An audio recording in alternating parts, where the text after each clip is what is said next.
ప్రజా TV Telugu news.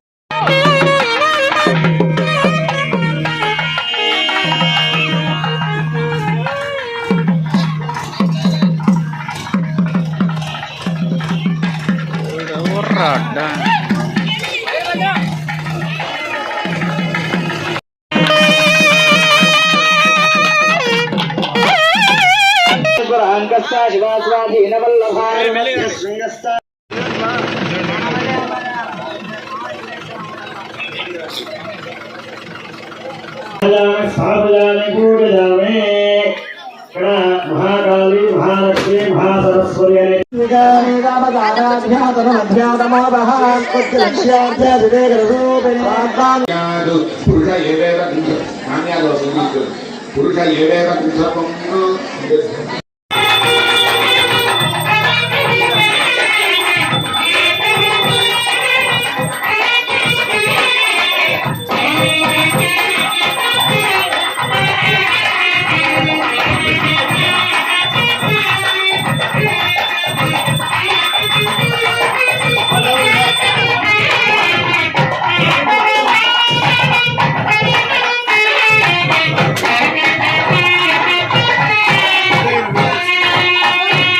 మండలం సోత్రం చెన్నపల్లి గ్రామం.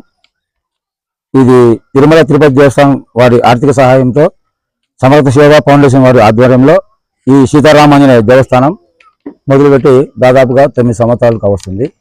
అయితే వాళ్ళు ఇచ్చిన ధన సహాయము మాకు మా ఆలోచనల ప్రకారం తక్కువైనందువలన మేము బయటికి వెళ్ళడం జరిగింది, అంటే ఆర్థిక సహాయం కొరకు. దానివల్ల కొద్దిగా సమయం ఎక్కువ తీసుకున్న జరిగింది. దానివల్ల ఏమైందంటే ఇప్పుడు 9 జరిగింది. ఈ పొద్దుడికి పూర్తి అయిన సందర్భంగా మేము అందరికీ తిరుపతి దేవస్థానం వారికి కానీ గ్రామ ప్రజలకు కానీ మాకు ధన్యవాదాలు తెలుపుకుంటున్నాము. జై శ్రీరామ్.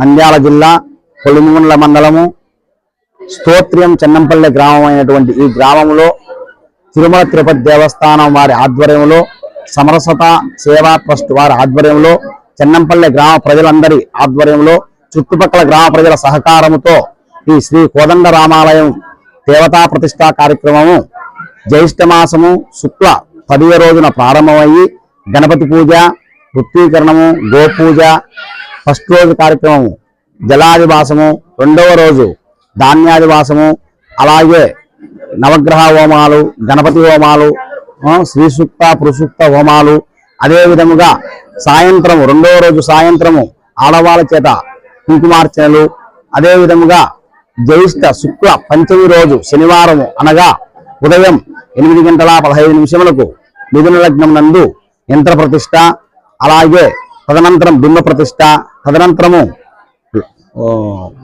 ప్రాణ ప్రతిష్ట, తదనంతరం పూర్ణాహుతి, లోక కళ్యాణార్థము శ్రీ సీతారాముల వారి కళ్యాణం జరుపుటకు నిశ్చయించినాము.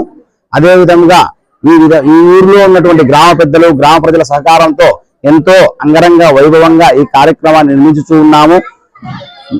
నైసరం ప్రదీప్ కుమార్ శర్మ అనే ఆచార్యత్వమున, అలాగే మాడుగుల సతీష్ శర్మ అనే బ్రహ్మత్వమున, అలాగే నంద్యాల నుంచి నిఖిల్ శర్మ, తాడపత్రి నుంచి రాయంటంపల్లి రవిస్వామి, అలాగే అనంతపురం నుంచి నరసింహ, అలాగే ధర్మవరం నుంచి నరసింహ, ఈ 9 మంది ఋత్వికుల చేత ఈ కార్యక్రమము ఎంతో ఘనంగా నిర్వహించబడ్డారు.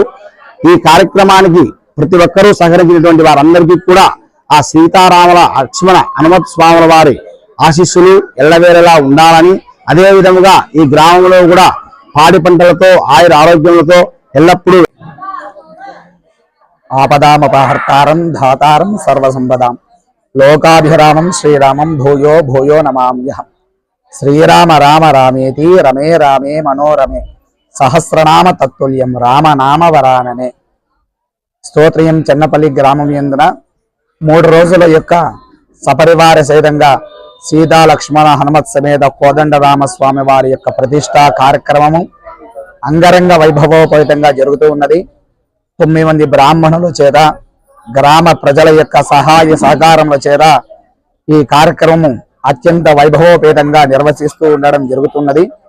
అందులో భాగంగానే మొదటి రోజున గంగా నయనము వేదమంత్రాలతో గంగాదేవిని ఆహ్వానించి గణపతి పూజ, స్వస్తివాచనము, వృత్తీకరణము, కలశ స్థాపనలు, అదేవిధంగా యాగశాల ప్రవేశం మొదలగు కార్యక్రమాలు. మొదటి రోజు సాయంత్రంగా జలాధివాసము, ఆ విగ్రహాలలో ఏమన్నా సరే ప్రతిష్ఠా దోషాలు ఉంటే తొలగిపోయి అధికారం రావడానికి జలాధివాస కార్యక్రమం చేయడము. అదేవిధంగా రెండవ రోజున అంటే ఈ రోజు ఉదయం నానావిధ ద్రవ్యాలతో కూడినటువంటి 108 నదులు 7 సముద్రాలను మంత్రపూర్వకంగా 108 కలశాలలో ఆహ్వానించి మహాస్నపన కార్యక్రమం చేయడం జరిగినది. దాని తదనంతరం కూడా ఏ దేవతలను అయితే ఆహ్వానిస్తూ ఉన్నామో అటువంటి యొక్క దేవతా హోమాలన్నీ కూడా, అదేవిధంగా కంకణదారుల చేత కూడా హోమాలు చేయించడం జరిగినది. రెండో రోజు ఈ రోజు సాయంత్రము మహిళామణుల చేత లలిత కుంకుమార్చన కార్యక్రమము, దాని తదనంతరము ధాన్యాదివాస కార్యక్రమము, బింబన్యాస కలన్యాసాలు, వేదపరమైనటువంటి యొక్క మంత్రాలతో ఆ విగ్రహాలలోకి దేవతాశక్తిని ఆహ్వానించడం జరుగుతుంది. మూడో రోజున అంటే రేపు ఉదయము అనుకున్నటువంటి యొక్క సుముహూర్తం ఎందున మిథున లగ్న శుభ పుష్కరాంశమునందున స్వామివార్ల యొక్క యంత్ర ప్రతిష్టాపన, తర్వాత ధ్వజ ప్రతిష్టాపన, కలశ శిఖర కలశ స్థాపనము, తర్వాత విగ్రహ ప్రతిష్టాపనలు, ప్రాణ ప్రతిష్టాపనలు, కక్షాగ్ని జ్వాల, అదేవిధంగా పూర్ణాహుతి, దాని తదనంతరం కూడా సీతారామ కళ్యాణం జరగడం జరుగుతున్నది. ఎక్కడైతే రామస్మరణ జరుగుతుందో, ఎక్కడైతే రాముని యొక్క నామం జపించబడుతుందో సమస్త మంగళాలు కూడా ప్రాప్తిస్తాయని మనకు శాస్త్రం చెప్తుంది.